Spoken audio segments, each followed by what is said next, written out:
Hola, muy buenas tardes y bienvenidos a una temporada más de La Cremallera. Antes de todo, lo que queríamos hacer desde el equipo de La Cremallera es agradeceros las muchas visualizaciones e interés que tuvieron algunas de las entrevistas que hemos hecho en la temporada pasada.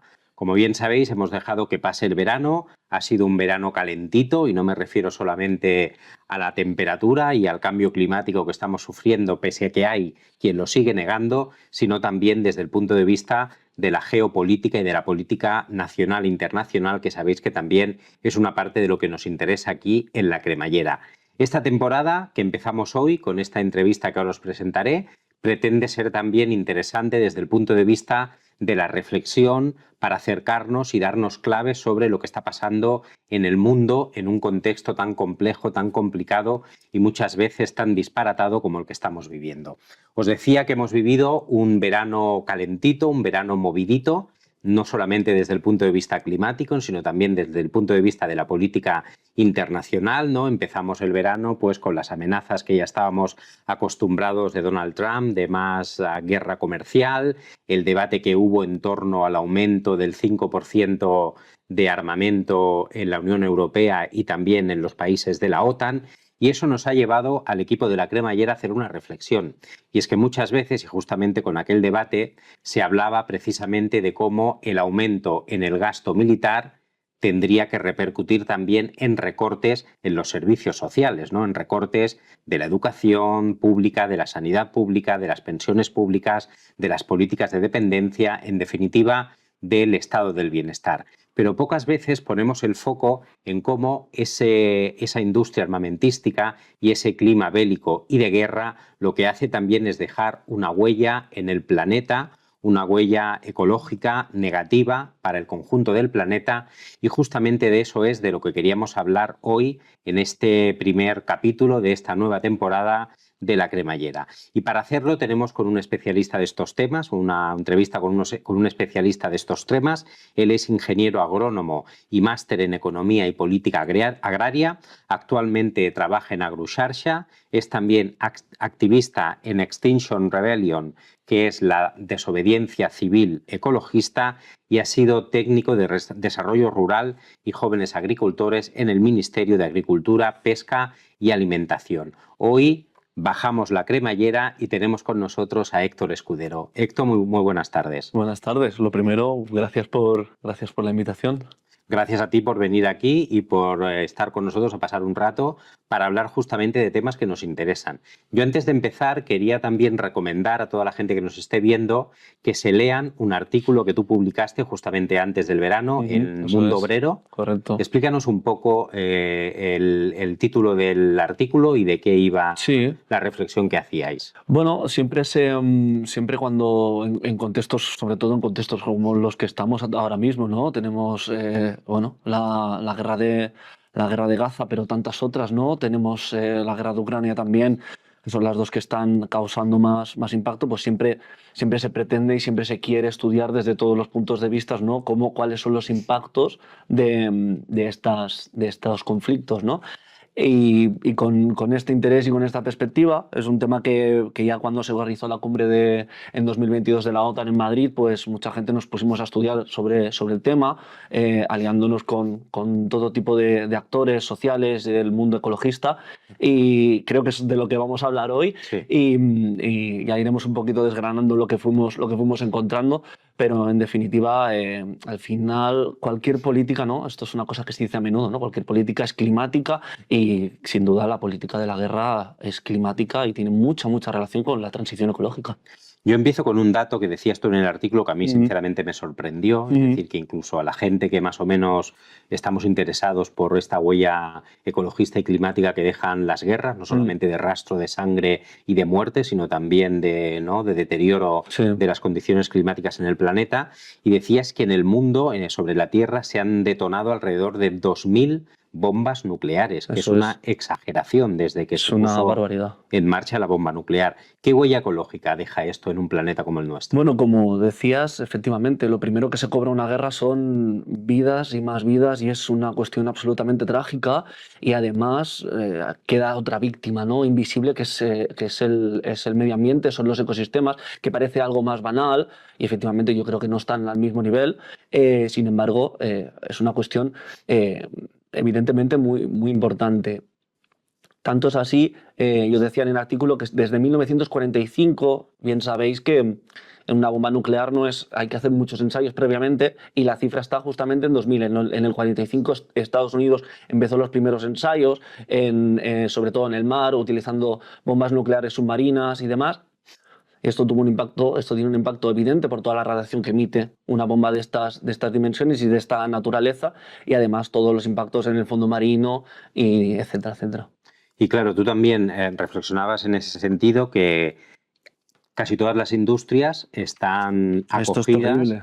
están acogidas a normativas, a reglamentos, a, digamos, exigencias por parte de los estados, ¿no? Una industria química, la industria metalúrgica, la industria farmacéutica, Eso es. cualquier industria, incluso en una sociedad capitalista, está de alguna manera enmarcada en condiciones reglamentarias que son relativamente estrictas o exigentes. ¿Qué es lo que pasa con la industria armamentística o la industria militar? Pues que la industria militar juega con otras normas. Es decir, bien sabéis también que desde hace décadas la ONU, a través de su Convención Marco sobre el tema del medio ambiente, esto de las conocidas COP, las cumbres climáticas, ya incluso desde antes, pedían a todos los países que hicieran un reporte de sus industrias para poder ir fiscalizando y para poder ir viendo más o menos si aquello que aplicaban, aquellas políticas que se iban aplicando, iban funcionando, ¿no? Al final, poner en marcha políticas sin una cierta fiscalización, aunque podemos matizar mucho la fiscalización y hasta dónde llega lo que hace la ONU, sí que es cierto que, bueno, este papel la ONU lo está haciendo y lo hace desde hace décadas. Sin embargo, con el objetivo, ¿no? Y con la excusa y el argumento de proteger la confidencialidad de las operaciones de los ejércitos, la industria militar es la única que no reporta a Naciones Unidas, es decir, que es absolutamente opaca en cuestiones de emisiones de efecto invernadero. Claro, esta excepción limita muchísimo, limita muchísimo por muchos objetivos que nos pongamos de reducción de emisiones del capital militar y de los ejércitos y de su industria, de toda la industria que la acompaña, es muy difícil intervenirlo porque evidentemente pues esa opacidad hace imposible Claro. cualquier seguimiento, ¿no? O sea que podríamos decir que con la excusa y con la justificación de que hace falta defender, ¿no? Que es una política de defensa, no dar información al enemigo sobre las, digamos, las intenciones bélicas o belicistas o militares que tienen los diferentes países, se disfrazan también una serie de elementos que son perjudiciales para el planeta. Básicamente el objetivo es debilitar esto. Claro, efectivamente, es decir, se fiscaliza absolutamente todo, como yo decía, ¿no? Todo lo que hay en el ámbito multilateral de la ONU es muy limitado en el sentido de la fiscalización, es decir, por ejemplo, para que nos hagamos una idea, no hay ningún tipo de sanciones para aquellos que incumplen acuerdos. Esto es una de las críticas principales que hacemos el movimiento ecologista a estas cumbres, que por otro lado hay que reconocer, ¿no? Y reconocemos que son muy útiles y son muy válidas. Sin embargo, lo que tú estás diciendo, es decir, si yo no puedo fiscalizar y estar encima un poco de lo que haces con esta excusa de esa suerte de discreción, esa discreción lo que se acaba convirtiendo es en impunidad. Claro. Y en un contexto de crisis climática tan acusada en la que estamos, pues no puede ser. Y claro, ahí detrás hay intereses, ¿no? Esa manga ancha seguramente responde a determinados intereses de diferentes países, pero también de grandes empresas que tienen, pues esos intereses en el campo armamentístico. Claro, evidentemente. Mira, yo estuve hace cuestión de un par de semanas, bueno, ya era un mes, de hecho, estuve en Berlín, en una escuela de formación en la que se hablaba de ecologismo, se hablaba de feminismo, se hablaba de más elementos, ¿no? Y justo una compañera me decía, ostras, no puedo, dice, ahora me tengo que marchar porque hay una manifestación de una industria en Alemania, de una empresa que hasta ahora fabricaba componentes para coches, que se quiere convertir a una industria que se dedique a la producción de armas. Ujú. Claro, ahí es evidente, ¿no? Para mí ese fue como un ejemplo muy notorio y muy palpable, ¿no? Que a veces todo esto se habla en abstracto, no sabemos, parece que no sabemos muy bien hacia dónde van a ir las cosas, pero es evidente que hay un plan. Es evidente que hay un plan que responde a su vez a una necesidad, que es la necesidad de la transición ecológica.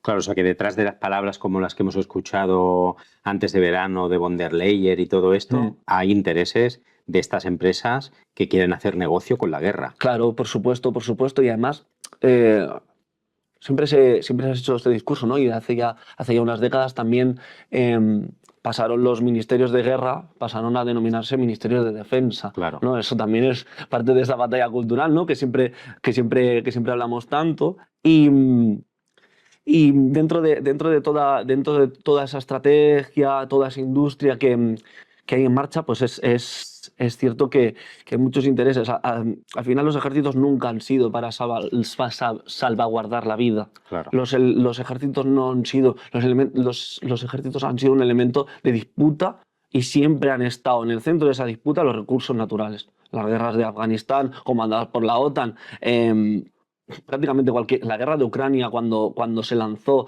cuando empezó, muchos del sector ecologista apuntamos, cuidado porque aquí hay un interés, por supuesto, hay un interés de una disputa de poder, de una disputa territorial, pero lo que hay en la raíz en buena parte es una disputa de litio, una disputa de las tierras más fértiles que hay en Europa prácticamente. Ucrania es uno de los principales graneros de Europa y hay una disputa muy grande sobre sobre las tierras raras que son imprescindibles para hacer placas, para hacer aerogeneradores que necesitamos para la transición ecológica. Es decir, lo que hay en el fondo de cualquier intervención militar y sobre todo las que vendrán está en el centro la disputa de los recursos naturales, como son todos los que necesitamos para la transición energética y luego otros elementos como el agua y cereales y etcétera, etcétera. Vale, pues mira, si te parece, volveremos más adelante sobre ese tema de los recursos naturales, porque yo creo que es imprescindible para entender qué es lo que está pasando, pero nos seguimos quedando con todo el tema de la huella, ¿no? La huella verde, la huella ecológica que vemos detrás de todas estas guerras. Como yo decía, no solamente hay rastro de sangre, sino también rastro de deterioro climático del planeta. ¿De qué ámbito, por ejemplo, de la contaminación en el planeta podríamos responsabilizar, si no exclusivamente en un porcentaje muy elevado, justamente a la industria militar? Bueno, la industria militar, antes lo decíamos, ¿no? Que prácticamente no está fiscalizada. Sabemos muy poquitas cosas de los impactos. Por suerte, siempre hay gente comprometida en este mundo que está dispuesta a estudiar todo este tipo de elementos, que a priori hay una serie de poderes que no les interesa tanto. Tanto es así que en 2018 se publica una serie de artículos muy interesantes sobre los impactos de la guerra en África y se llegó a la correlación, es decir, la conclusión era que cuanto más voraz, cuanto más fuerte, digamos, era el conflicto militar, mayor era la pérdida de biodiversidad, mayor era el deterioro del territorio, ¿no? Estos a priori es algo que es de cajón, ¿no? Que es de sentido común, pero siempre es bueno que se establezcan estas correlaciones. Y además creo que es muy interesante la cuestión de la diversidad. Yo para explicarlo esto, siempre lo ligo al COVID. ¿El COVID de dónde vino? El COVID vino de una serie de granjas donde no había suficiente biodiversidad, donde se alteraron completamente las cadenas tróficas. Es decir, lo del pez grande se come al pez pequeño, etc. Claro, si nosotros nos dedicamos a cargarnos la biodiversidad del planeta, un día será por una guerra, otro día será porque aumenta la temperatura media del planeta. Esto pone en riesgo la salud de las personas, de cada uno y cada una de nosotros. Si altero un ecosistema, pongo en riesgo la salud de toda una sociedad. Y esto es muy peligroso. Además de este elemento que digamos que es como una consecuencia de la guerra en términos ambientales y en términos de ecosistema, a menudo se han utilizado como parte de una táctica militar destrozar ecosistemas enteros. Por ejemplo, el ejemplo más notorio es en la guerra de Vietnam. Los estadounidenses se dedicaban a cargarse selvas enteras para evitar que su enemigo se pudiera esconder, ¿no? Se pudiera camuflar, ¿no? Y bueno, por supuesto, todo lo que tiene que ver con emisiones, claro. Claro, y luego hablando de emisiones, toda la huella de carbono, ¿no? que que deja la industria del armamento. Para hacerlo así un poco más pedagógico, Sí. ¿con qué lo podríamos comparar? Para que la gente que nos escucha se pueda hacer una idea, porque Sí. yo creo que también Yo he estado... todos estos que tienen intereses en la industria de la guerra juegan a confundirnos utilizando términos que no todo el mundo entiende. Sí. Y yo creo que nuestra obligación es también hacer pedagogía y situar las cosas en el contexto que toca. Totalmente, porque si explicamos cosas y no se entienden, de Claro, poco, no tiene de poco nos sentido. van a servir. Yo he estado buscando datos, pero es lo que decíamos, no los hay. No los hay. No hay Ese es el fuentes principal oficiales, problema. ¿no? Por suerte, lo que decía, siempre hay gente con capacidad de estudio y con mucha voluntad y en general con pocos recursos, además, que es capaz de llegar a datos y a conclusiones provechosas, ¿no? Hay un instituto, si no me equivoco, es estadounidense, que estimó en 2022 en un 5,5% de emisiones, que la industria militar era responsable del 5,5% de emisiones de gases de efecto invernadero a nivel planetario. Esto del 5,5%, ¿qué significa? Pues yo estaba haciendo así un poquito de factores de conversión y viendo un poco cómo se podía explicar. Esto es las emisiones equivalentes a la mitad de coches que hay en el planeta. La mitad de coches. Sí, que es una exageración. Claro, en el mundo hay 1.000 millones aproximadamente de coches, unos cuantos más, de hecho, y la industria militar estaría emitiendo un equivalente a 659 millones de coches, que es el 44% de coches que hay en el mundo. O sea, yo creo que es un dato brutal. Y si nos quedamos en Europa, que las emisiones son de 24 millones, son 14 millones de automóviles, que tampoco está mal, que es más o menos lo mismo que Portugal, las emisiones de Portugal, de Grecia y de Noruega juntos. O sea, que no es poca cosa. O sea que simplemente acabando con las guerras en el mundo no solamente le haremos un favor a la humanidad, sino que el planeta saldría bastante bien. Claro, y todo esto te lleva después a otra reflexión, ¿no? que es la que yo quería también enfocarte ahora. La OTAN, yo creo que practica, ¿no?, estas políticas de greenwashing, de lavarse la cara con medidas de cuidado del entorno ambiental, del planeta, del medio ambiente, pero luego vemos que en realidad cuando le interesa el negocio van a por todas y les da igual una cosa que otra, ¿no? Hay ese greenwashing por parte de la OTAN. Desde luego, nosotros lo decía cuando empezábamos, ¿no?, la conversación. Cuando vino la OTAN a Madrid hace ya unos años, nos pilló justo, si no recuerdo mal, era en junio, en julio. En 2022, ¿verdad? ¿No? Sí, Fue 2022, en 2022. Si no recuerdo mal. La OTAN, además de plantear una estrategia que era OTAN 360, ¿no?, que ya se acababa, parecía que la OTAN trascendía, bueno, parecía, no, parece, la OTAN ha trascendido la idea de mirar a lo que era la Unión Soviética y ahora, bueno, pues en esa estrategia 360 ampliaba la mirada, bajo la idea esta que decía también antes, de todos los elementos que vamos a necesitar para la transición ecológica.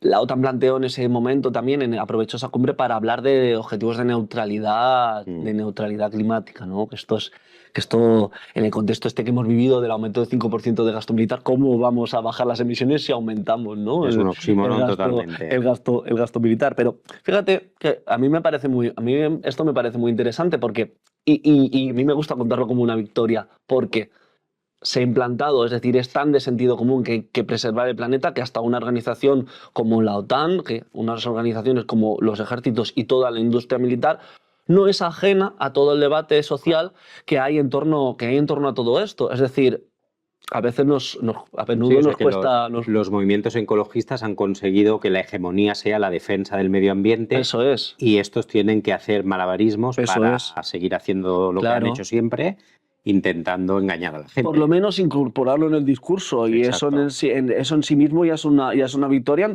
tanto en cuanto hemos logrado que se normalice hablar de crisis climática, que ya no son unos hippies que se quejan de que hay una especie a conservar o un bosque a conservar, sino que es algo mucho más trascendental.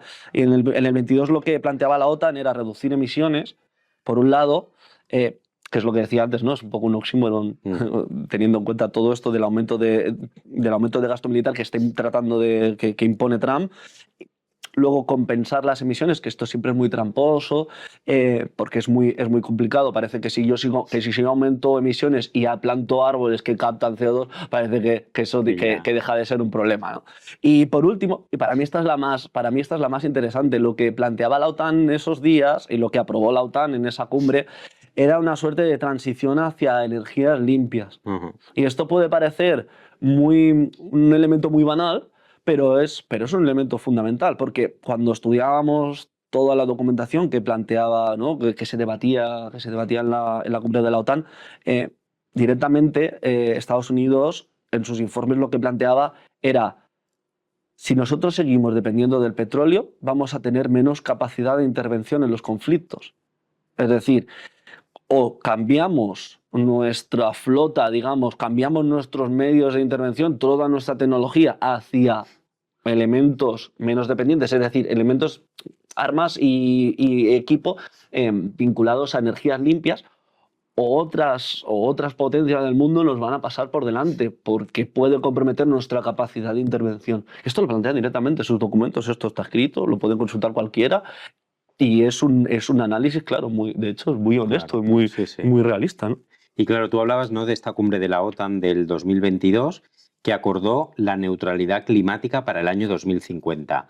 Sí. Explícanos qué es esto de la neutralidad climática para los que somos analfabetos de estos temas. La neutralidad es simplemente, si yo emito 100, ser capaz, o bien, por un lado, de reducir a 80, y esos 80 que yo no soy capaz de bajar hasta 0, compensarlos con elementos de captación de CO2 o otros gases de efecto invernadero. CO2 es el famoso dióxido de carbono, pero hay otros tantos, como el metano, que está muy vinculado a la ganadería. Si yo no soy capaz de reducir, por lo menos buscar la manera de captarlo de la atmósfera y que no, por lo tanto, no tenga que no produzca el efecto invernadero y, por tanto, claro, que no suba la temperatura del planeta. ¿Esto cómo se hace? Básicamente es plantando árboles. Claro. Básicamente es plantando árboles. Hay gente que es muy tecno-optimista y está esperando que se implanten ciertas tecnologías de captación de CO2, sobre todo de la atmósfera. Pero hace poquito salió una noticia que decía directamente que la última central, que era como la más avanzada, etcétera, producía más emisiones de las que era capaz de captar. O sea, eso es una suerte, por lo menos de momento, de quimera tecnológica. Claro. ¿Puede llegar? Pues sinceramente, ojalá, porque vamos a necesitar todos los medios por la dimensión de esta crisis. Pero de momento parece que no hay que confiar mucho en esas tecnologías, y lo está diciendo incluso la ONU, ¿no? Que es un poquito el consenso científico, ¿no? La ONU plantea periódicamente cuál es el consenso, cuál es el estado del clima y cuál es el estado de las tecnologías que nos van a permitir plantar cara, ¿no?, a la crisis climática. Claro, y eso te quería preguntar, o sea, esa estrategia que es de neutralidad climática, ¿es viable en un contexto bélico de incremento de los conflictos bélicos por el genocidio en Palestina, por la invasión en Ucrania, por los decenas de conflictos bélicos que están invisibilizados pero que siguen después de mucho tiempo en el mundo? ¿Eso es viable en este contexto bélico y cuando tenemos a los altos dirigentes de Europa apostando porque se incremente ese gasto militar? Bueno, yo creo que es evidente, ¿no? Que con todo lo que ya hemos hablado es evidentemente que no. Y una de las cosas que planteaba en ese artículo es que la paz es condición de posibilidad para alcanzar cualquier tipo de objetivo climático que nos podamos poner entre todos y todas. Claro. Y tú decías antes, ¿no?, las excepciones que tiene la industria militar. También la Convención Marco de la ONU exige la reportación de las emisiones de CO2 de los países. Esto justamente la industria militar está excluida. ¿Por qué motivo? Además de los que tú decías anteriormente. Básicamente yo creo que es por una cuestión de poder, es decir, la industria militar tiene una capacidad de lobby y de intervención en todo lo que tiene que ver con la política pública e institucional que de hecho pocas otras industrias tienen. Lo vemos claramente con el caso de Israel y la capacidad de incidencia. Israel es una potencia industrial que todos y todas conocemos, bien. O sea, está como este subterfugio de la confidencialidad, pero es evidente que hay mucho más. Y además, lo que digo, en términos de cómo funciona el sistema y cómo logramos acceder a recursos minerales para traerlos hacia aquí, el único planteamiento que hay hoy por hoy encima de la mesa por lo menos en el mundo, digamos, en el norte global, en el mundo occidental, por así decirlo, a que me gusta más el primer término, es por la fuerza, Claro. es a través de la violencia. Claro, y eso, una violencia conlleva la otra, ¿no? Y al final entramos en un bucle Eso es. del que es difícil salir y, como siempre, acaba pagando los trabajadores, las Efectivamente. clases populares Efectivamente. vulnerables y el planeta. Bueno, que vayan ellos a la guerra, ¿no? Claro, Decimos. claro, ¿no? Aquello que decía Julio Anguita, de Eso malditas es. las guerras y los canallas que las promueven, porque justamente No las son los que se promueven implican. por esos intereses a los que tú hacías Total. parte.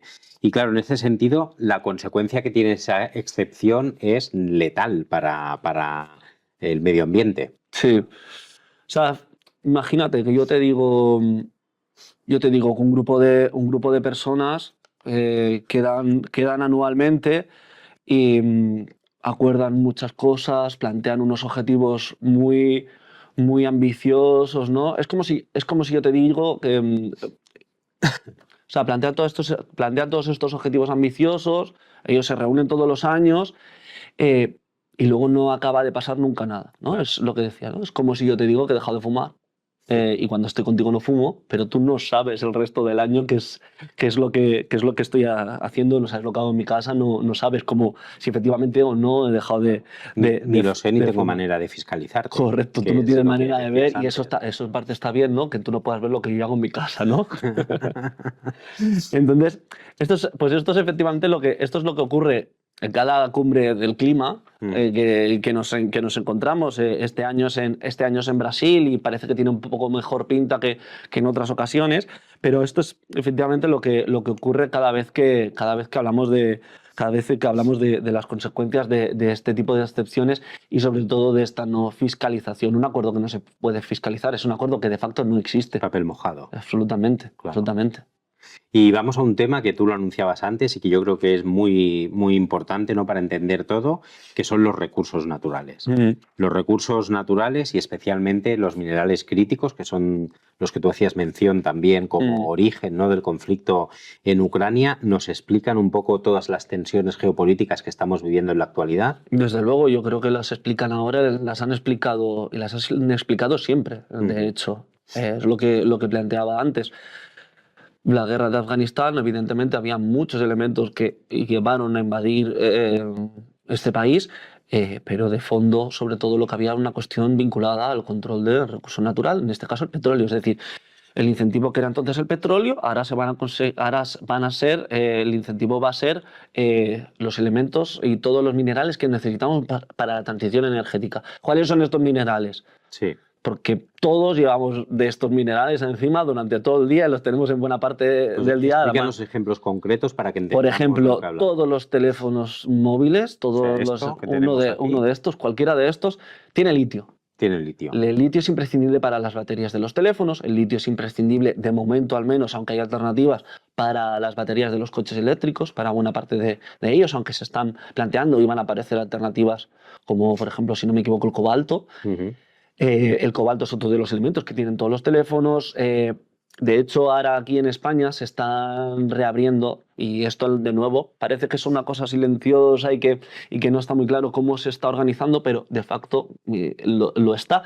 Y en España se está planteando reabrir minas, como por ejemplo una muy conocida que hay en Aznalcóllar, para extraer cobre, porque necesitamos cobre para la transición energética. Y el precio cada vez sube.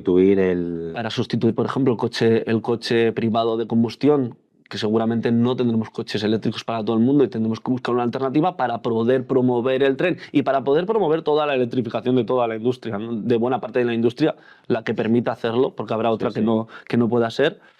Vamos a necesitar mucho cobre. El cobre está subiendo mucho de precio en los últimos años.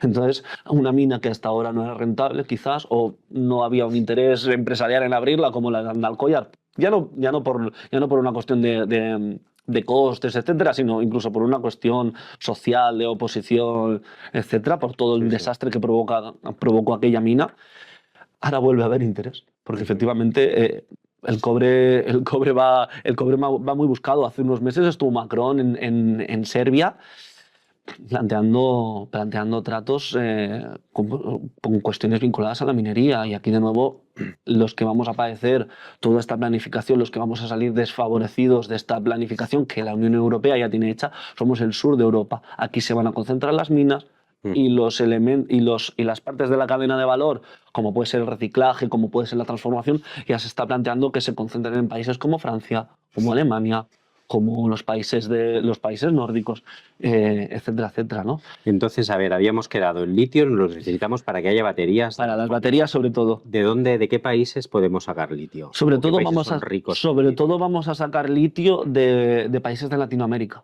Ujú. De países de Latinoamérica.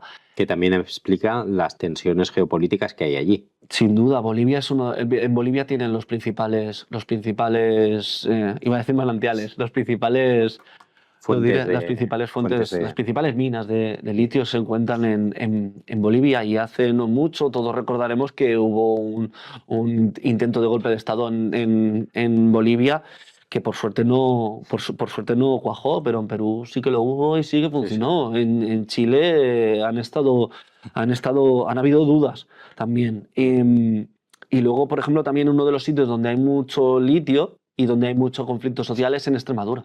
En Extremadura y en toda la zona del este de nuestro país hay mucho litio, y lo que pretenden algunos de nuevo es extraer ese litio y dejar todos los residuos que sean ahí mismo, ¿no? Usarlo como vertedero y a la vez como lugar para sacar y para secuestrar todos esos recursos sin que repercutan en la población local. Claro. Lo que hay que plantear es, ok, si encima, además de que generamos todo ese desgaste, todo ese destrozo y ese expolio territorial, por lo menos que eso tenga una repercusión, ¿no? En términos positivos, en términos de mejora de la vida de la gente, ¿no? De ese lugar. Y en Ucrania decías que también puede explicarse el conflicto que hay, además de las tensiones que siempre ha habido. Por supuesto. Con... Sí, en Ucrania de hecho Trump lo planteó a cara a perro directamente cuando planteaba los acuerdos de paz con Zelensky, con Putin. Lo que plantea Trump a Zelensky es, bueno, paramos esto, pero yo me quedo Pero a cambio de que... Yo me quedo todas las tierras raras que voy a necesitar para producir aerogeneradores, para producir molinos eólicos. Se necesitan todas esas tierras raras, y Trump directamente lo planteó. Yo me quedo tu litio y yo me quedo tus tierras raras, porque Estados Unidos no tiene. Y si Estados Unidos quiere plantar a China, que China sí que tiene toda esa disponibilidad de minerales, y luego si quieres hablamos de cómo lo está haciendo China. Sí, luego hablamos de China. Pues Estados Unidos no tiene el acceso, y bueno, lo está planteando como lo está haciendo, como lo ha hecho siempre, ¿no? Con un colonialismo, con un extractivismo violento y a base de conseguir las cosas a base de codazos, ¿no? Entonces yo creo que también es eso decíamos, ¿no? O sea, el extractivismo, la colonización y la guerra seguramente son los principales elementos para sustraer los recursos naturales que han tenido los países occidentales. Sin duda. De hecho, Greenpeace en el 2021 plantea que Alemania, Italia y España gastaron 1.200 millones de euros en misiones para proteger la importación de combustibles fósiles. 1.200 millones de euros en tan solo un año, para poder traer fósiles y para combustibles fósiles, petróleo, gas y carbón, para poderlo traer desde el sur global. Es decir, es imposible entender la crisis planetaria, la crisis ecosocial, sin entender bien el papel de los ejércitos, que los ejércitos y todo el complejo militar juega como guardianes, ¿no? De ese statu quo y de esa manera de funcionar en la que siempre el norte global se ha basado, de conseguir las cosas a codazos y en base a la violencia. O sea, como siempre, es una guerra de clases, un conflicto de clases ahora. Absolutamente. Y en todos estos recursos naturales, ¿qué papel juega el agua? Porque yo recuerdo, seguramente tú también recordarás, aunque tú eres un poquito más joven que yo, que hubo documentales, sobre todo en Sudamérica, cuando la guerra del agua, ¿no? Países que detrás de las grandes empresas que extraían agua había también asesinatos Desde luego. de activistas ecologistas en Sudamérica. Sí. Cómo el agua se puede convertir también en un recurso natural, seguramente de los más preciados que haya en el siglo XXI. Bueno, lo que va a ocurrir con la crisis climática no es tanto que deje de llover, sino va a alterar, y está alterando de hecho ya, la manera en la que llueve. Claro. Porque esto es importante y porque tiene que ver con la... ¿Qué relación tiene esto con la pregunta que tú me haces? Si llueve en términos generales algo menos, pero además llueve de una manera muy concentrada, y esto se entiende muy bien con la Dana, Sí, ¿no? claro. Sí, sí, sí, sí. Llovió lo que llueve prácticamente, creo que en medio año, Se concentra se todo en concentró. pocas. Claro, toda esa agua es imposible tal y como tenemos diseñados nuestros ríos, tal y como tenemos diseñados toda la infraestructura hidrológica en este país y en tantos otros, evidentemente, Ujú. es imposible captar todo ese agua. ¿Qué es lo que ocurre? Por tanto, si un bien imprescindible para la vida escasea, se generan conflictos, Ujú. porque es este cubo de agua ahora más pequeño y tenemos que repartirlo entre las mismas personas que éramos antes. Claro, Y aquí, de nuevo, pues es una disputa voraz por ver quién se queda eso. claro.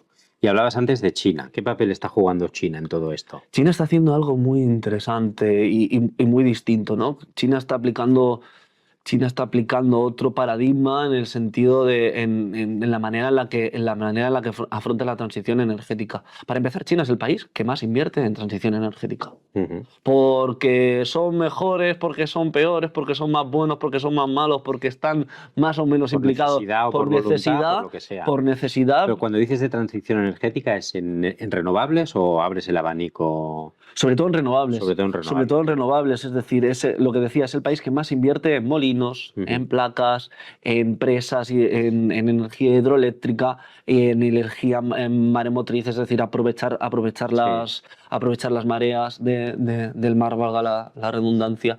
Es uno de los países, es el país del mundo que más invierte y que más ha avanzado en los últimos años, principalmente porque tiene una economía que le permite hacerlo y organizar todos los actores, ¿vale? Que esto es un poquito lo que requiere, ¿no? La crisis climática. Es decir, cuando confrontan intereses, lo que se necesita es tener un lugar donde encontrarse y decir, bueno, pues ante esta crisis, ¿cómo vamos a salir de aquí? Vamos a organizarnos y vamos a poner de acuerdo, procurando que nadie pierda o que quien pierda lo menos posible, Ujú. ¿no? Y esto es lo que China, por su naturaleza, con todos sus defectos, puede Puede hacer. hacer. Claro. Entonces, además, por las razones que sean, China lo que ha hecho es, en lugar de ir a los sitios por la fuerza a imponer y a saquear, China lo que plantea es, bueno, vamos a establecer acuerdos y vamos a establecer fases de la cadena de valor allá donde hay minerales, vamos a establecer allí tratados y acuerdos.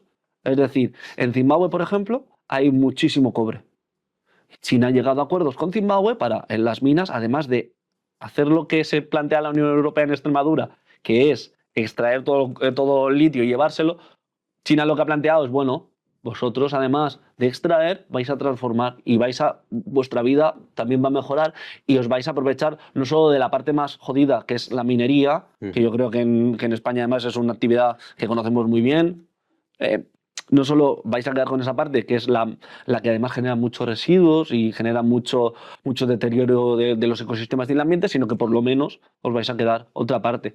Claro, esto es lo que decíamos antes, cómo planteamos como Unión Europea la Claro. tan manida autonomía estratégica, porque de nuevo en la Unión Europea no tenemos prácticamente recursos minerales para el cambio tan brutal y la electrificación tan brutal que requerimos. ¿Cómo lo hacemos? ¿A codazos? Claro. ¿O lo hacemos con otros métodos basados más en la diplomacia, en la bilateralidad o en la multilateralidad, ¿no? Es un poco lo que tendríamos que quizás en la Unión Europea, en Europa, pararnos un poquito a pensar, ¿no? Que queremos seguir como el paradigma de siempre colonial, extractivista, imperialista o queremos hacerlo de otra forma. Claro, y en ese contexto de la Unión Europea que tú hablabas, probablemente España y Portugal son los países que más están apostando por las renovables. Y Sí, justamente antes de verano también tuvimos el apagón, ¿no? Que todavía están los informes por ahí volando, pero parece que también ha habido intereses desde por luego. especular y por estigmatizar a las energías renovables, que puede explicar lo que tú planteabas. Desde luego, al final siempre hay gente que se opone al cambio, incluso cuando el cambio es impepinable y incluso cuando el cambio, ¿no? Que esto es un poco perverso, puede perjudicar potencialmente a tanta gente. Es decir, por mucho que tú estés en contra del cambio, por mucho que tú... Hay una realidad Ujú. y es que España es uno de los países de la Unión Europea con mayor riesgo de desertificación. La desertificación va a empezar por el sur de Andalucía, donde de hecho se encuentra buena parte de de todo el sector agroalimentario de este país, ¿no? La Almería, toda la zona de Huelva.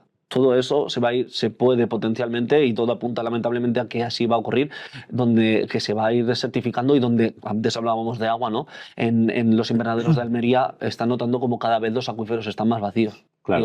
Y eso está ocurriendo. Entonces, incluso por mucho que a ti no te guste, es una cosa que está pasando. Entonces, alimentar que las renovables están detrás del apagón es un argumento ridículo. Pero es que si me apuras, incluso aunque lo fueran, que ya está demostrado que no lo fueron, ya se probó, han salido los informes y está todo encima de la mesa. Incluso aunque lo fueran, deberías ser lo suficientemente responsable y tener la altura de miras y decir, bueno, si es así el problema, vamos a intentar Claro. reconducirlo, ¿no? Porque ¿Y lo hacia necesitamos. dónde tiene que ir España entonces, según tú, en estas políticas? Bueno, yo lo que planteamos mucho desde el movimiento ecologista, y esto fue una cosa que a mí me gusta mucho hablar de que en los últimos años el movimiento ecologista ha madurado mucho.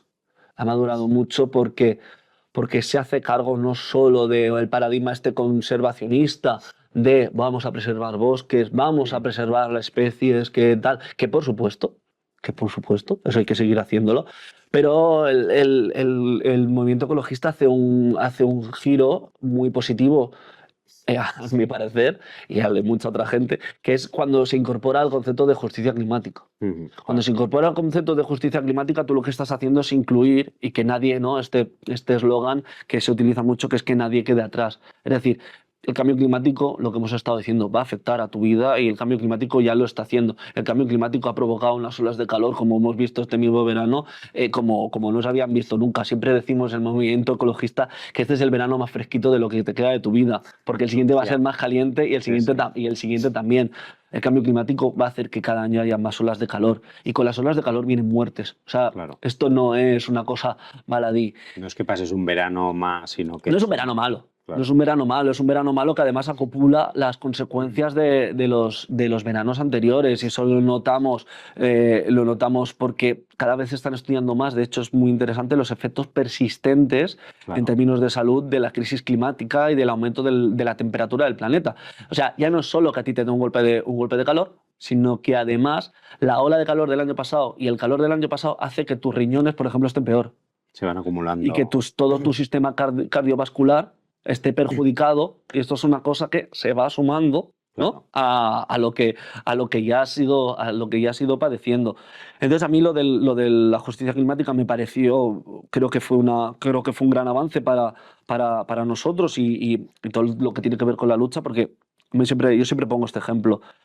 Si nosotros dejamos que Uber Eats, ¿no? Los repartidores o los globos de turno, si nosotros esperamos a que ellos actúen ante la crisis climática, que en su caso sería pues, que salte un aviso en el teléfono del trabajador que está conectado al teléfono, porque depende de ese algoritmo. Si nosotros esperamos a que Uber Eats o el Globo por sí mismo le ponga una alerta al trabajador y le diga: ponte a la sombra, bébete no sé cuántos litros de agua porque estás en riesgo, deja de trabajar este rato, no hay repartos, eso no va a ocurrir.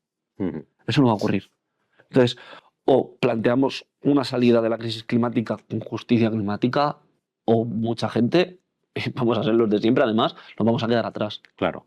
Bueno, ahora hablaremos después del activismo de los movimientos ecologistas, que creo que es un elemento fundamental, pero para cerrar el capítulo de los recursos naturales, quería hablar también del uranio enriquecido, que hemos oído hablar mucho. Explícanos un poco qué es, para qué sirve y por qué este uranio enriquecido conlleva también un peligro para el planeta. Bueno, siempre está es evidente, ¿no? Más o menos yo creo que todos lo conocemos, la idea de que las bombas nucleares funcionan como elemento de disuasión. Es decir, yo tengo una bomba nuclear, tú no me puedes atacar porque yo tengo el poder de lanzarte una bomba Sí. nuclear, con todo lo que eso supone, por mucho incluso que tú tengas otra, ¿no? Es No el- estás dispuesto a asumir el coste Claro. de atacarme, ¿no? Esa es la Es idea. el primo de Zumosol que tienen los... Eso es, eso es. Entonces ahora, bueno, lo vimos también antes de verano, cómo Estados Unidos atacaba a Irán bajo la idea de parar todo el programa nuclear que atacó de las Irán. centrales nucleares. Eso es, creo que fueron un total de 4, no sé si incluso 6, pero bueno, Sí. digamos que entre 4 o 6, con el objetivo de cargarse el programa militar, ¿no? El nuclear de Irán. Esto también fue muy divertido porque mientras Trump decía que gracias a su intervención había parado todo ese desarrollo nuclear, el propio Pentágono le estaba diciendo a Trump que eso no era así, Que eso no era verdad. que eso no era así. Sí. O sea, parecía más una estrategia de marketing puro, ¿no? Incluso para tratar de hacer un poco de Obama, ¿no? De esto de lograr el Premio Nobel de la Paz y no tanto una estrategia efectiva. Irán estaba planteando en ese momento, estaba por lo que se dice y lo que se conoce, tenía la capacidad de enriquecer el uranio hasta prácticamente un 60%, con lo que ya podría producir armas nucleares. Claro. Y el uranio porque es peligroso también para el planeta. Pues evidentemente por el potencial nuclear que tiene, Claro. por el potencial nuclear que tiene y además por otro elemento que yo creo que también tiene bastante interés y es Francia, por ejemplo, tiene varias bombas nucleares y Francia basa buena parte de su sistema energético en la producción nuclear. Claro, la producción nuclear sin uranio no existe y el uranio es un elemento que también escasea porque es un elemento finito como todos los que hemos ido nombrando, el litio, como el cobre, como el cobalto, etc. Claro, en un mundo de disputa, este uranio pues va a ser un elemento más de disputa que va a ser especialmente peligroso. Ujú. Entonces, para evitar que todo esto siga pasando y los de siempre sigan controlando el mundo y extrayendo los recursos naturales, que es lo que les interesa, hablabas tú de los movimientos ecologistas, ¿no? Que son fundamentales.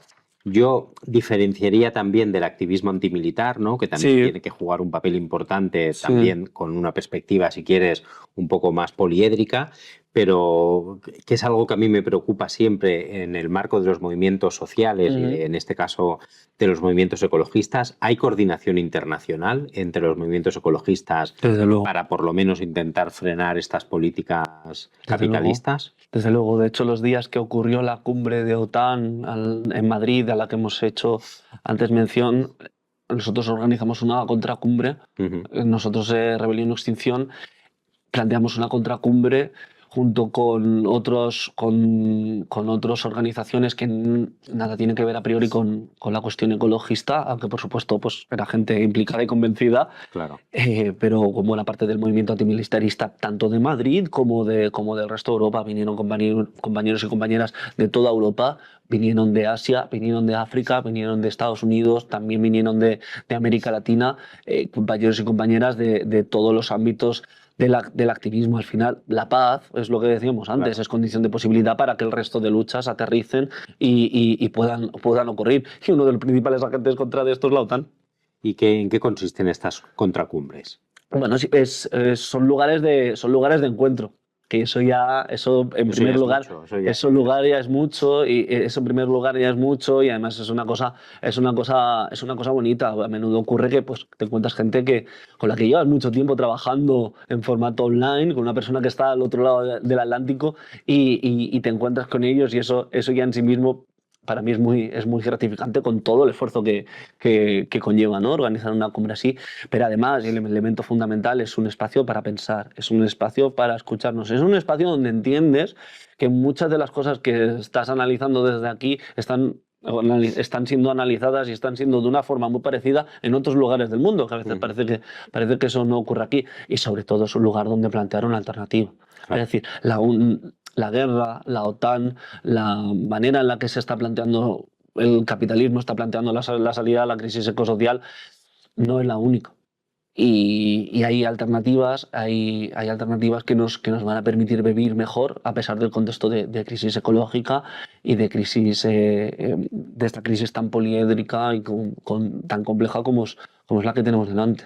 Claro, y eso es complicado, ¿no? En un capitalismo, además como el que tenemos ahora, desde la llegada de Donald Trump a los Estados Unidos, en contexto bélico, Sí. construir esa contrahegemonía de que al final, bueno, el mismo lote que salió von der Leyen diciendo que necesitábamos todos para ya generar el miedo en la ciudadanía, es difícil, ¿no? Que los movimientos sociales puedan, de alguna manera, pues eso, explicar a la gente qué es lo que hay detrás de todos esos intereses y sobre todo en un contexto donde la guerra es un negocio para 4. Es muy difícil, pero nadie dijo que fuera a ser fácil. La vida no es fácil, ¿no? Pero yo creo que estamos, en primer lugar, creo que estamos en una obligación de hacerlo ético y moral, si nos ponemos así, pero también por una cuestión de necesidad. Von der Leyen no va a plantear una salida a la crisis ecosocial donde el barrio de Falguera de Sant Feliu de Llobregat salga beneficiado. Claro. Que es un barrio trabajador, que es un barrio donde llegaron mis abuelos desde Granada para currar en las fábricas, etcétera, etcétera. Eso no va a ocurrir si está en manos de von der Leyen. Entonces es una obligación que tenemos entre todos y todas de dejar de lado algunas cosas que a menudo, ¿no? Priman, incentivos que en este momento tenemos que ser capaces de apartar para atajar este tema. Claro, y para ir acabando, hay 3 temas que yo también quería situarte. Uno, después de escucharte, claro, hablamos muchas veces de qué podemos hacer nosotros desde nuestra pequeña parcela de vida para combatir el cambio climático, ¿no? Pues desde reciclar en la basura, la aprobación que están haciendo muchos ayuntamientos de las zonas de bajas emisiones, Correcto. La apuesta por el coche eléctrico, no depender de energías contaminantes. Pero escuchándote llegamos a la conclusión, Héctor, que seguramente la paz es el mayor factor para combatir el cambio climático. Sí. O sea, no hay duda. A mi parecer no hay duda de eso. Es decir, básicamente porque yo creo que esto es un poco lo que hemos ido analizando todo el rato, ¿no? Al final los ejércitos y las guerras responden a un interés de un statu quo por mantener la cosa como está. Claro. Para mantener los flujos de minerales, los flujos de combustibles fósiles, para poder seguir en este paréntesis histórico por el cual podemos vivir a un ritmo que trasciende la capacidad del propio planeta de producir energía, de producir elementos que nos permitan tener este ritmo de vida que estamos teniendo. Estamos viviendo en una suerte de ilusión, de un paréntesis histórico por el que crecemos a un ritmo que es está absolutamente desacoplado de la capacidad del planeta, tanto de producir energía, tanto de producir minerales, como de absorber todos los residuos que generamos. O sea, Claro. Esto es una suerte de fantasía o de ilusión. Entonces, ante esto, lo que hay una gente que plantea es, que es la salida a lo que se llama a menudo el ecofascismo, es si hay poco y cada vez hay menos, esto para mí. Que esto es lo que plantea Trump. Es una salida de, bueno, pues si cada vez hay menos petróleo, ya tenemos clarísimo que se ha pasado el pico del petróleo, cada vez va a haber menos, y además el que va a haber cada vez va a ser de menos calidad, es decir, cada vez el diésel va a ser de peor calidad y por lo tanto va a subir de precio porque va a ser más caro extraerlo, cada vez el carbón va a ser más difícil, cada vez el cobre va a ser más difícil, pero más allá de que el cobre, el petróleo o el carbón los podamos seguir usando, creo que esto lo planteaba el Papa Francisco con mucha vista y con mucha brillantez. Es decir, además de todo este paradigma de secuestrar recursos en el espacio, es decir, ir a los sitios a robar recursos, que es lo que hemos venido hablando, también los estamos secuestrando en el tiempo. Es decir, cada año, cuando llega junio, cuando llega julio, todo el planeta, el conjunto del planeta, ya ha consumido los recursos que el planeta es capaz de producir ese mismo año. Ya. En junio y julio. Imagínate. O sea, Sí. a mitad del año ya nos hemos comido todo el pastel que tenemos para ese año.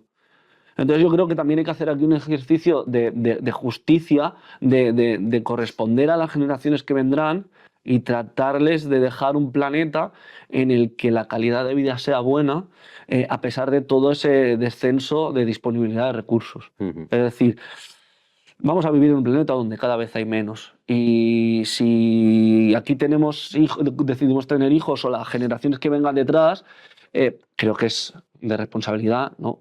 dejar de expoliarlos también a ellos. Y esto es el elemento de la justicia intergeneracional que el Papa Francisco planteó, y mucha más gente obviamente, pero planteó muy bien en una encíclica que fue histórica, que es Laudato Si, que yo también, a pesar que yo no estoy adscrito a la Iglesia, yo recomiendo la lectura, que además es muy accesible. Sí, sí, bueno, eso probablemente explica quién lamentó la muerte del Papa Francisco y quién estaba deseando de que eso no fuera así. Correcto. Y ya para acabar, porque lo que dices me lleva a una última reflexión, ¿no? Y es que la solución que tenemos pasa por una dicotomía, es decir, pasa por apostar por energías renovables o por decrecimiento, que es uno de los debates que están situados encima de la mesa, ¿o tú crees que no es incompatible una cosa con la otra? Yo creo que no existe una cosa sin la otra.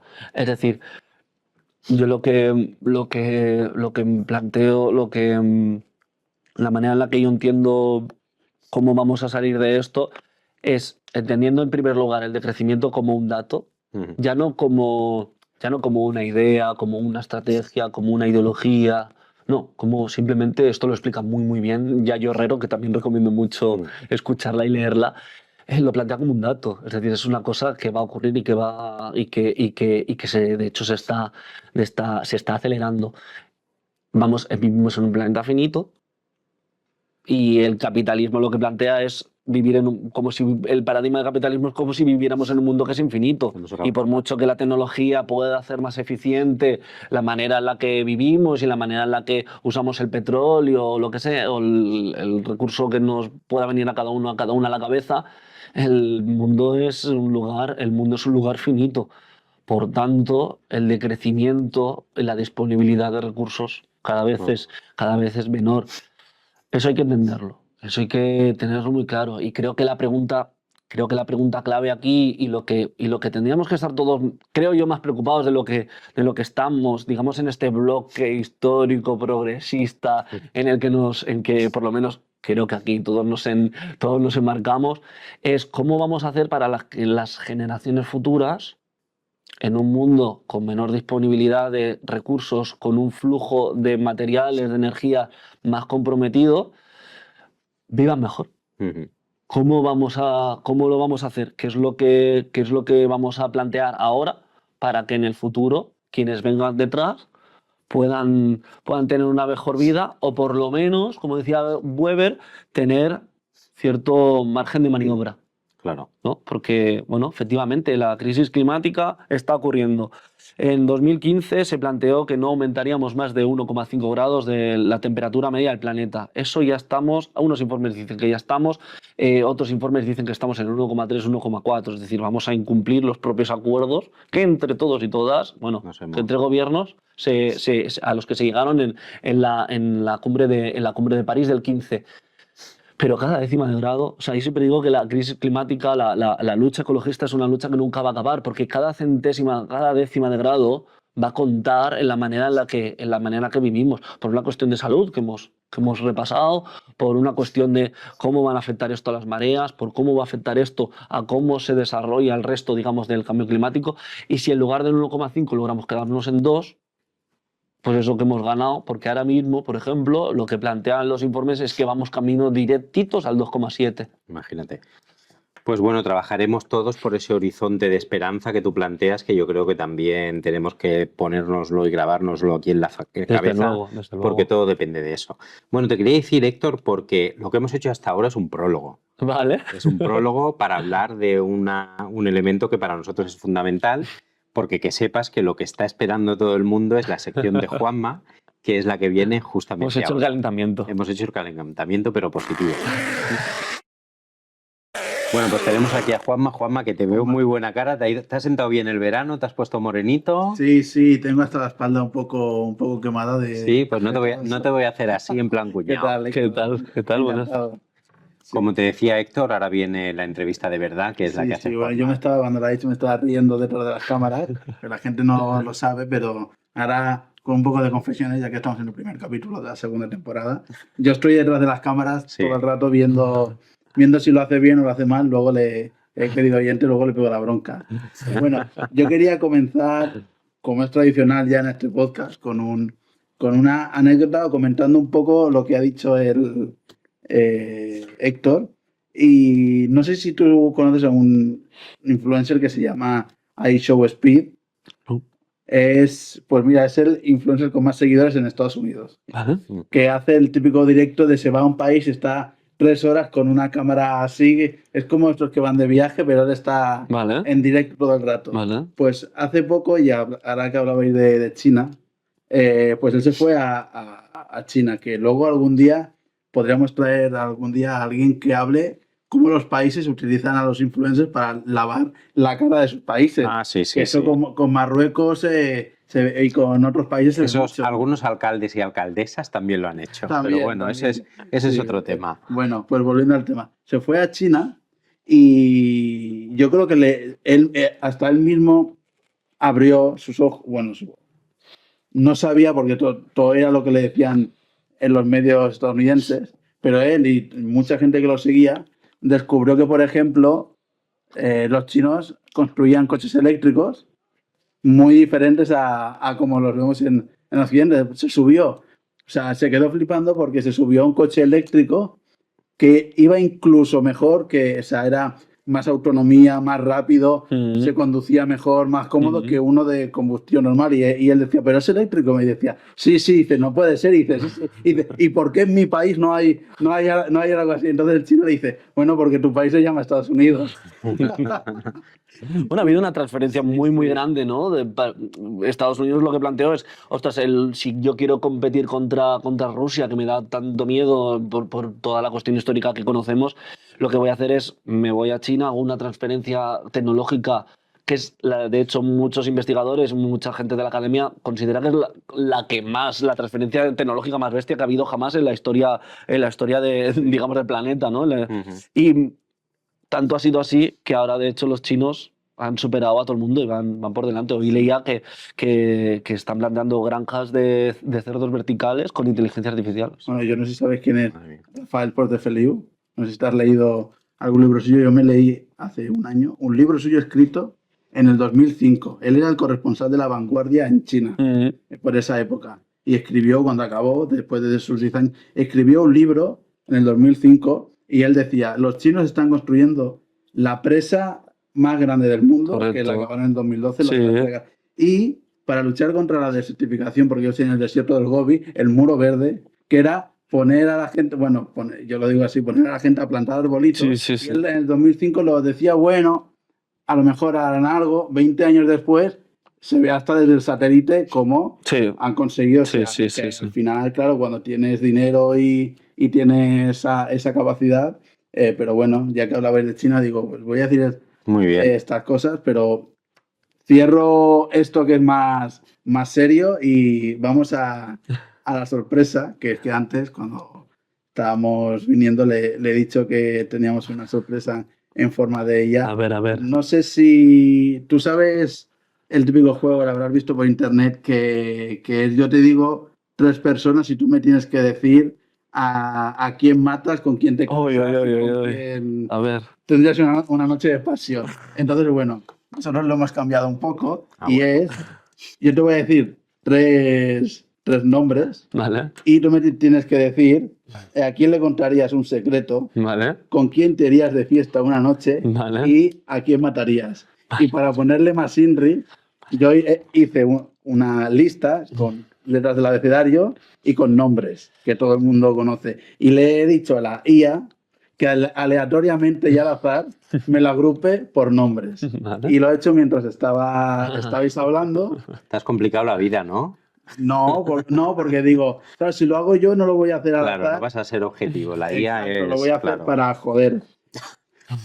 Y la IA es neutral, entonces ya lo que salga ahí yo tampoco... La IA es neutral. Como la neutralidad climática que hemos hablado antes. Yo tampoco me hago responsable de los emparejamientos que te ha hecho. Pero sí de los personajes. Sí, pero Vale, venga, va. yo soy la mano... Secreto, la mano secreto, inocente. irme de fiesta Y matar. Exacto. y matar. ¿A quién matarías? ¿A quién le contarías un secreto? Ay, madre. ¿Y con quién te irías de fiesta? Vale, el primer grupo de personas es, atención, Taylor Swift, Vale. Pedro Sánchez Ostras. Ya. o Frida Kahlo. Ostras. A ver. ¿Qué elige? ¿Qué elige? Creo que le contaría un secreto a Taylor Swift. Sí. Creí que ibas a decir a Pedro Sánchez. No está muy católico. Pedro Sánchez no sé si está para la gestión de muchos más secretos. Ya. Entonces ya por una cuestión de no sobrecargar al No voy a al hacer presidente. que la UCO luego te diga Sí. también, Esas cosas no se nombran. como la CIA. Creo que le contaría a Taylor Swift por la buena gestión del trauma que ha demostrado hacer con todas sus canciones. Creo que tenemos que quedar el Pedro Sánchez Y la Frida Kahlo. y la Frida Kahlo. Hombre, matar a Pedro Sánchez estaría feo, pero no te va a quedar otra. pero no me va a quedar otra. Porque me voy a ir de fiesta con Frida Kahlo, desde luego. Claro. Vaya. Va a ser más divertido. Bueno, Bueno, titular. Progre dice que mataría a presidente Progre. Bueno, ronda número 2. Esto ya se pone. Esto se publica, ¿no? Esta ya se pone más interesante. menos mal que a mí no me haces jugar a esto. No, bueno, ya te llegará en algún episodio. Kenny Reeves, que es el actor de Matrix. Sí, sí, Te me iba yo de fiesta una noche, también lo tengo que decir. sí. Greta Thunberg Vale. o María Jesús Montero. Hombre, mataría a María Jesús. De esto. No tiene- Si sigo por este camino, Mira que es buena gente, ¿eh? Yo que la conozco es buena gente. Sí, es bueno. Sí, pero hay que arrancarle cada cosa, ¿no? Cada pequeño avance Pues parece yo me iría de que... fiesta con la Montero, ya que es También, andaluza y... también, a la feria de abril. Me iría de fiesta con Keanu, efectivamente, y me nos queda La Greta Thunberg. Greta Thunberg, le contaría todos mis secretos. Toda, sin duda. claro. Bueno, Sí, mira, es esa- persona que ha demostrado ser 100% de confianza. Muy y la bien. evolución que ha tenido... Desde luego, bueno, ha sido muy paradigmático con mucha gente sobre todo del rojipardismo, ¿no? Ha ido modulando el discurso a medida de que la propia Greta pues ha ido aplicando un discurso con una mirada anticapitalismo, una mirada radical, ¿no? Radical en el sentido de irse a la raíz, y todo el activismo y la manera en la que está participando sin ambajes y sin titubeos con la cuestión de Gaza, ¿no? Con el genocidio. Muy bien. Pues el tercer grupo de personas sería... Trío. Trío. Sería... Qué mala palabra esta. Depende cuándo se diga. Claro. Zendaya, que es ¿Vale? una Sí, actriz sí. estadounidense. David Broncano Sí, o Yolanda Díaz. La ha hecho ChatGPT. creo que Tú no tienes culpa ninguna. Creo que a Yolanda que se le pueden contar secretos, y creo que haría una buena gestión de un secreto. A mí me gustaría irme de fiesta con Zendaya, creo que es una tía bastante divertida. Yo siempre recuerdo la actuación esta que tuvo en un programa de estos Yankees donde bailaba y, Sí, es y verdad. hacía el lip sync este que hacen, que les gusta tanto a los Yankees. Y nos queda, que es la persona que tendría que matar, David Broncano. a Broncano. Bueno, Bueno, ya te Duro, ¿eh? otro titular. Duro. Creo que le manda a matar a David Broncano. Bueno, ronda 4. O está Nicole Kidman, ¿Sí? Camilo VI o Teresa Rivera. A ver, yo soy ecologista, entonces a Teresa Rivera no la puedo matar. ¿Eres fan de Teresa Rivera? No soy especialmente fan, pero sí que es cierto que hay Hay que quiero decir, reconocerle. hay que reconocerle que, por ejemplo, con todas las contradicciones, de nuevo, España es uno de los países donde mayor implantación de renovables hay de la Unión Europea, como digo, con todas las contradicciones, en el sentido de que bueno, se han flexibilizado mucho las normas a la hora de instalar placas y demás, se cometen absolutas barbaridades, sobre todo se implantan en sitios como donde yo vivo, que es una zona rural, sin contar para nada con las comunidades locales y Claro. sin revertirles nada positivo, a pesar de estar ocupando pues esa tierra y esos recursos. Sin embargo, bueno, pues no está exenta de contradicciones la salida en la crisis climática. Entonces, yo tengo entendido que Teresa es una tipa con mucho carácter y a mí me gustaría verla de fiesta. La verdad. Ah, bueno. Me gustaría, por la curiosidad. Y entonces hemos dicho Teresa, Nicole Kidman y Camilo VI. que mataría a Camilo y me contaría mis secretos a Nicole. Ah, bueno. Qué pena, pobre Camilo Sesto, con la buena música que hacía. Pero yo no la escucho mucho, ¿eh? Siguiente ronda. Quedan 1, 2, 3, 4 rondas, así que vamos a ir rápido, que si no, Sí, que me si no mata, te- me mata con el tiempo. Exacto. Y me voy de fiesta con Héctor. Elon... Buah, ¿Mataría a Elon Musk? Ya está, ¿no? No me digas a nadie más. yo lo mojaría, como dijo Maduro. No hagáis aquí apología de cosas raras. Elon Musk, Musk. ¿Algo más? Ana Botella Uf. o Quentin Tarantino. Bueno, Hombre, de fiesta con Quentin. Hombre, y con Ana Botella. Bueno, va, de fiesta con Ana Botella. una botella en la Plaza Mayor. En la Plaza de Mayor, fiesta con en la un- Plaza por lo Mayor, menos un café. con un café No, con leche. Un ya. café me lo tomaba. Pero que le eche un poco de chupito. Que sí. Quentin secretos y matar, es obvio. Mientras no traiga al marido. Ah, bueno, exacto. O al hijo, ¿no? Que se quedó con todos los pisos esos Pero que siguen compró. juntos. Ah, no sé, yo en la vida privada de la gente no me meto. Y matar, evidentemente, a Elon Musk, Hombre, ¿no? por supuesto. Esta es la caricatura esta del hombre patriarcal más rancio y más Estamos todos despreciable que existe. de acuerdo. Vale, ronda 6. Sí. Vin Diesel, Oh, Omar Montes uy, bueno, o ¿vale? Isabel Díaz Ayuso.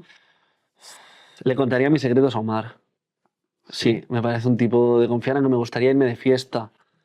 No, tú Em, piensa que tenía un tratante que dijo que era el que le llevaba los dineros. Dijo, ¿Quién, Omar Montes o Isabel Díaz Ayuso? Que me estoy haciendo un lío. no, ¿Quién tenía un tratante? pero Omar Montes dijo Ah, en una entrevista que tenía un tratante del barrio que le llevaba el Ah, bueno, negocio. claro. Pues Y yo bien. dije, ¿tratante de qué, hijo? Entonces, Omar, ¿qué has dicho? ¿Secretos? Omar, ¿Te vas de secretos fiesta? con Vin Diesel. Claro. Y yo mato, lo siento. ¿eh? Ay, Ah, Ayuso. Díaz Ayuso. Sí. Bueno, nosotros no tenemos lo... No vaya a ser que luego nos chapen el programa. Hombre, yo lo que no puedo hacer es decir que mataría a Pedro Sánchez y no matara. Exacto. ¿Sabes No, qué? ahí no te... Muy bien. No se iba a entender eso. Ronda 7, Bill Gates, Uf, Whitney Houston uf, o Gaspar Llamazares. me parece un brete absoluto. Em, me gustaría ver cómo es de fiesta en Llamazares. Vale, de fiesta. Porque hay gente que es así como muy sosaina Y Sí. luego te y sorprenden, luego te ¿no? sorprenden. Piensa que estuvo detenido en Estados Y Unidos. luego ¿eh? te... Así y que luego- Por eso, que algo de chispa tiene que tener. Y bueno, pues seguramente es difícil esto, ¿eh? Me quedan Bill Gates y me queda... Whitney Houston. Bueno, pues de secretos a Whitney y matar a Bill. Sí. Pobrecillo. Una muerte anticapitalista. Esa las... Vale, Sí, si es así, entonces sí. Sí. Y última ronda, yo creo que lo he dejado lo mejor para el final. A ver. A ver. Úrsula von der Leyen. Ay, madre. Úrsula. No puede ser. Josep Pedrerol Hostia. De fiesta con Josep Pedrerol. y Susana Díaz. Bueno, no. Joder, claro, por los andaluces, al ChatGPT. Ha puesto a 3 o 4. De fiesta con Josep. O con Susana, ¿eh? Con Josep. Sí, de fiesta con Josep. Pero aguantarías que te dijera los chistes de los becarios todo el rato. Porque tiene pinta de que te dice chistes de becarios todo el rato. A los chistes de cuñado un rato. Bueno, es cierto que si la noche se alargara mucho, igual preferiría otra persona, otra de las tres. Pero bueno, Pedrerol parece un tío salado. Entonces queda Susana y queda... Lo que está claro es Úrsula que von der matas a von der Leyen. Eso nos ha Yo quedado creo que eso claro. está bastante claro. Hombre, sí. Sí, está claro. Ya está dicho. Secretos a Susana y sus... No sé si von der estarían muy Leyen. bien guardados en los secretos con Susana, pero bueno, ¿qué le vamos a hacer? Bueno, si se entera Felipe González tampoco pasa nada. Bueno, pues hasta aquí y yo Bueno, ya no veo tengo más nombres. que vuelves del verano Apretando, con las pilas apretando. cargadas y con la escopeta Ya ves. ¿Qué te ha a parecido? punto. A mí muy bien. Sí, Sí, sí. Mientras no me hagas jugar a mí, que no Bueno. tenga yo que meterme en No, esos no. líos, me parece muy bien. Algún día. Bueno, tú... Quizá dentro de 15 días te toca jugar a ti. No, Ya no. pensaremos en algo. Bueno, pues nada, Héctor, muchas gracias por haber estado hoy aquí Gracias a vosotros. en la cremallera y esperamos que todas esas luchas del activismo medioambiental y en contra de la guerra pues sigan tirando hacia adelante y nosotros lo único que pretendemos aquí pues poner nuestro pequeño granito de arena para Ujú. que todas estas reflexiones tan interesantes que tú has hecho le pueda llegar al máximo de gente posible. Así es que muchísimas gracias. Gracias y a nos vemos en la vosotros. siguiente. Gracias por venir. Gracias a ti también, Juanma, por Hombre, venir esta tarde aquí. Yo te he visto más moreno, ¿eh? Sí, ¿verdad? No te voy a decir Sí. dónde he estado porque No. me vas a poner en la lista negra. Puede ser. Y a vosotros muchas gracias por empezar esta nueva temporada, bajando otra vez la cremallera. Nos volvemos a ver de aquí a 15 días con una entrevista que también será muy interesante, ya lo veremos.